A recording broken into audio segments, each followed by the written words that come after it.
I rented a cabin deep in the woods for a weekend getaway with my partner, thinking it would be a peaceful escape. October had just begun, and the crisp fall air was perfect for hiking and cozying up by the fire. The drive up was picturesque, with the golden leaves of the forest blanketing the winding roads. When we finally arrived, the cabin looked just as charming as it had online, small, rustic, and surrounded by towering trees that swayed gently in the breeze. It felt isolated in the best way possible. That first evening, after settling in and unpacking, we decided to take a short walk through the woods before it got too dark. The forest was quiet, save for the crunch of leaves under our boots and the occasional chirp of crickets. The path led to a small clearing where we watched the sun dip below the horizon, casting long shadows across the trees. It was peaceful, until we heard what sounded like a faint voice just beyond the tree line. At first, I thought it might have been the wind, but the more we listened, the more it sounded like someone calling our names. I felt a shiver run down my spine, but I brushed it off, convincing myself it was just the natural sounds of the woods playing tricks on us. As we headed back to the cabin, the woods seemed eerily still, and the air felt heavier than before. We decided to make dinner and relax by the fireplace, trying to forget the odd experience. However, as soon as we lit the fire, a strong smell of smoke wafted through the cabin. It was overwhelming, like something was burning outside. My partner checked the chimney and outside the cabin, but everything seemed fine. There was no fire outside, yet the smell persisted, lingering in the air long after the fire in the hearth had settled into a gentle crackle. We opened some windows, thinking it might be trapped smoke from the fireplace, but the smell hung in the air like a warning. Later that night, as we lay in bed, the sound of footsteps crunching through the leaves outside broke the silence. I froze, my heart racing. The cabin was far from any town, and we hadn't seen anyone for miles. The footsteps were slow and deliberate, almost as if someone was circling the cabin. I glanced at my partner, who had also heard it, and we both strained to listen. The footsteps stopped abruptly, leaving an unsettling quiet in their wake. I crept to the window and peeked through the curtains, but there was nothing. No one. Just the dark outline of trees and the faint glow of moonlight filtering through the branches. We didn't sleep much that night, every little noise keeping us on edge. In the morning, I half expected to find tracks outside, but the ground was undisturbed. It was as if whoever, or whatever, had been walking outside had left no trace. We tried to shake off the unease, convincing ourselves it was just wildlife, but something about the situation didn't feel right. The second night was worse. We had planned to make the most of our last evening, cooking dinner and watching a movie, but the cabin felt different, heavier, colder. The wind had picked up outside, rattling the windows. As we sat in the living room, the faint smell of smoke returned, stronger this time. We hadn't lit a fire, so there was no reason for it. And then came the voices again, faint and distant, calling our names from the direction of the trees. My partner looked at me, eyes wide, as the realization settled in that we weren't imagining things. This time, the voices didn't stop. They grew louder, closer, as if whatever was out there was coming toward the cabin. My pulse quickened, and I grabbed my partner's hand, pulling them toward the door. Just as we were about to bolt outside, a loud bang echoed from the back of the cabin. It sounded like something, or someone, had slammed against the back wall. We were trapped between two terrors, the unknown outside, or whatever was making noise inside the cabin.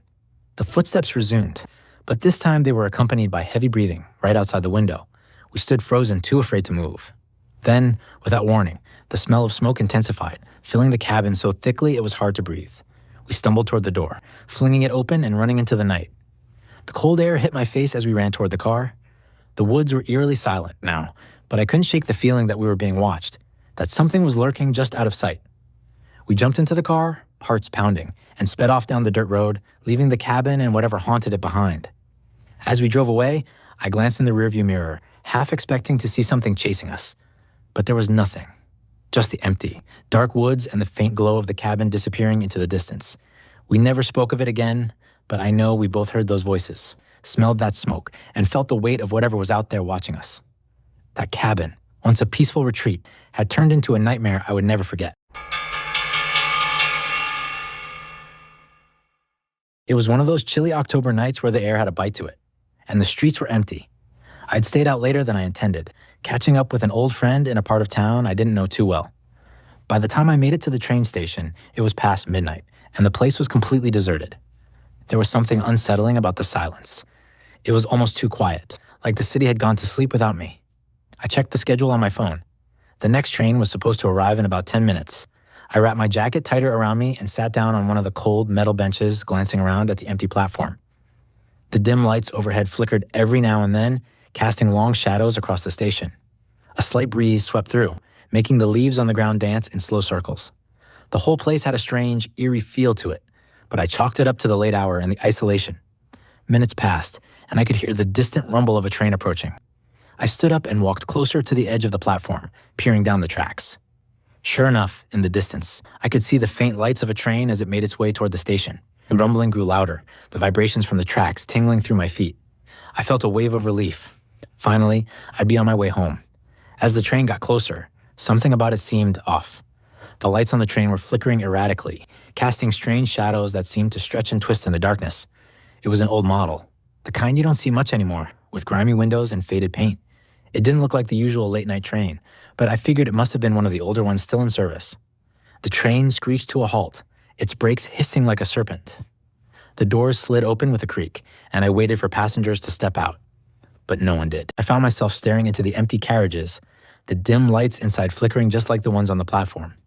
The doors stayed open for what felt like an eternity, but still, no one disembarked. I started to feel uneasy, my mind racing with irrational thoughts. Maybe I was at the wrong platform. Maybe this wasn't the right train, but my phone clearly said it was. I took a step back, debating whether to get on or not. Just as I was about to make up my mind, the doors closed with a heavy thud, and the train began to pull away from the station, its wheels clattering loudly against the tracks. As it disappeared into the night, I stood there, confused. The platform was completely empty again, just as it had been before the train arrived. But something was different now. There was a strange hum in the air, like a distant echo of voices. At first, I thought it was just my mind playing tricks on me.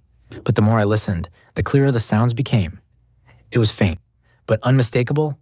People talking, murmuring, as if they were standing just a few feet away. I spun around, scanning the platform, but there was no one there. The hair on the back of my neck stood up, and a chill ran down my spine. The voices seemed to surround me, growing louder, but no matter where I looked, the platform remained empty. I couldn't make out exactly what they were saying, but the tone was low and conversational, like the chatter you'd hear on a crowded train.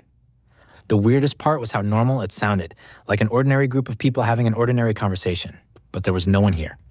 My heart started to race, and I could feel a creeping sense of dread building inside me. I couldn't make out exactly what they were saying, but the tone was low and conversational, like the chatter you'd hear on a crowded train. The weirdest part was how normal it sounded, like an ordinary group of people having an ordinary conversation, but there was no one here. My heart started to race, and I could feel a creeping sense of dread building inside me.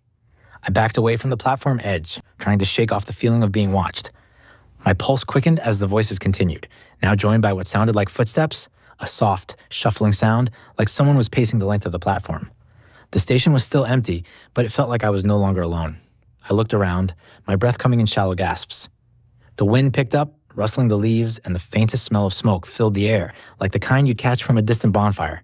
Suddenly, I heard a loud clang from behind me, and I whipped around, expecting to see someone. But there was nothing. Just the same empty station, the same flickering lights, and the voices, always the voices, growing louder and closer. I backed up until I hit the cold, concrete wall of the station. My mind was racing. What the hell was going on?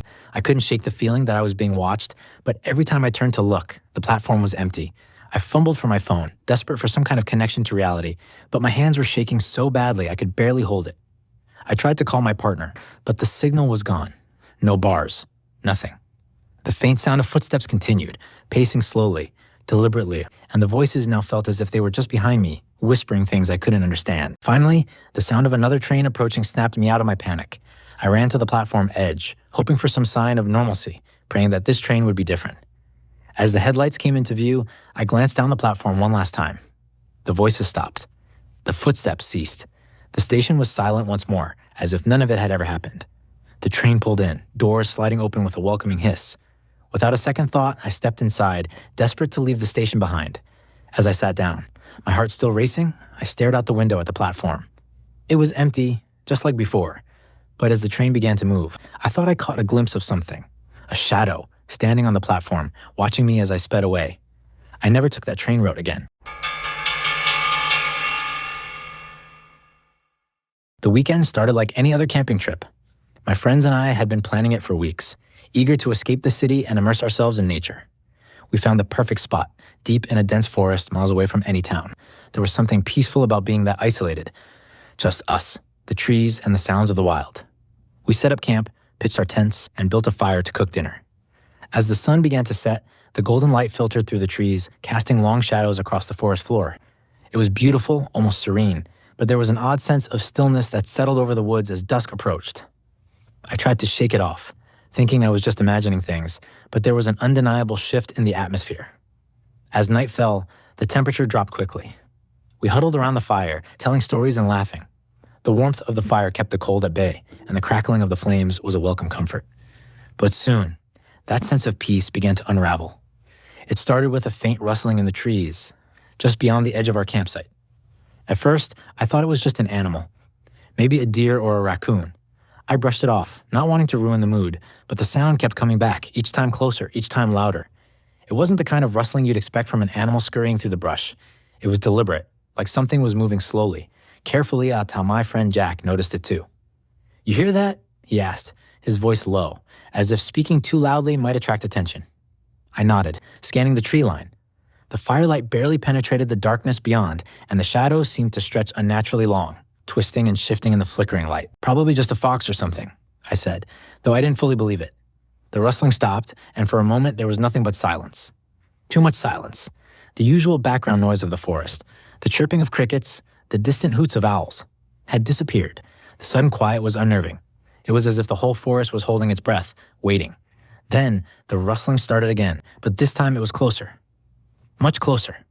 The sound seemed to circle us, moving around the perimeter of our camp. Jack stood up, peering into the trees, a frown creasing his face. "Maybe it's a bear," he suggested, though his voice lacked conviction. "We should put the food away." We hurried to stash our food in the bags and hoist them up in the trees, away from any curious animals. But as we worked, I couldn't shake the feeling that we were being watched. Every time I glanced over my shoulder, I half expected to see something lurking just beyond the reach of the firelight. We sat back down by the fire, trying to act like everything was normal, but the tension was thick. The rustling had stopped again, but the silence that followed was even worse. My eyes kept darting to the darkness, watching the shadows, waiting for something to emerge. And then we heard it. Breathing. It was faint at first, barely audible over the crackling of the fire. But as we sat there, frozen in place, it grew louder. It wasn't the sound of any of us. This breathing was ragged, shallow, and it was coming from the trees. The hairs on the back of my neck stood up, and my pulse quickened. The sound was too close, too deliberate. "Did you hear that?" I whispered, barely moving my lips. Jack nodded slowly, his face pale. The others were silent, eyes wide, scanning the darkness with the same growing sense of dread I felt. The breathing continued, deep and labored, as if whatever it was just standing there, watching us. My heart pounded in my chest, and I could feel the adrenaline coursing through me. Every instinct screamed at me to run, but I couldn't see anything. Running blindly into the woods at night seemed even more dangerous than staying put. "What the hell is that?" One of my friends whispered, his voice trembling. "I don't know," I replied, my eyes fixed on the spot where the sound seemed to be coming from. The firelight flickered, and for a split second, I thought I saw something move in the shadows, something tall, with long, twisted limbs. But before I could be sure, it was gone, swallowed by the darkness. The breathing grew louder, closer, until it felt like it was right behind us. I didn't dare turn around. My entire body was tense, every muscle coiled, ready to spring.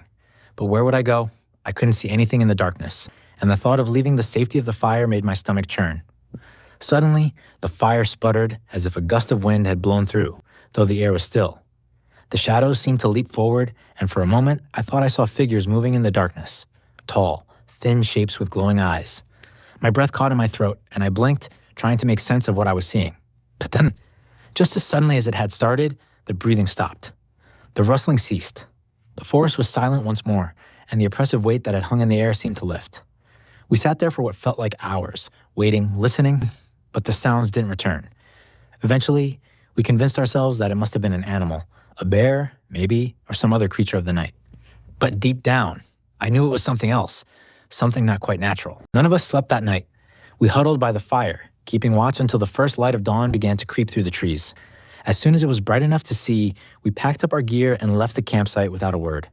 Even now, I can't explain what happened in those woods, but every time I think back to that night, I can still hear that ragged breathing, too close for comfort, echoing in my ears.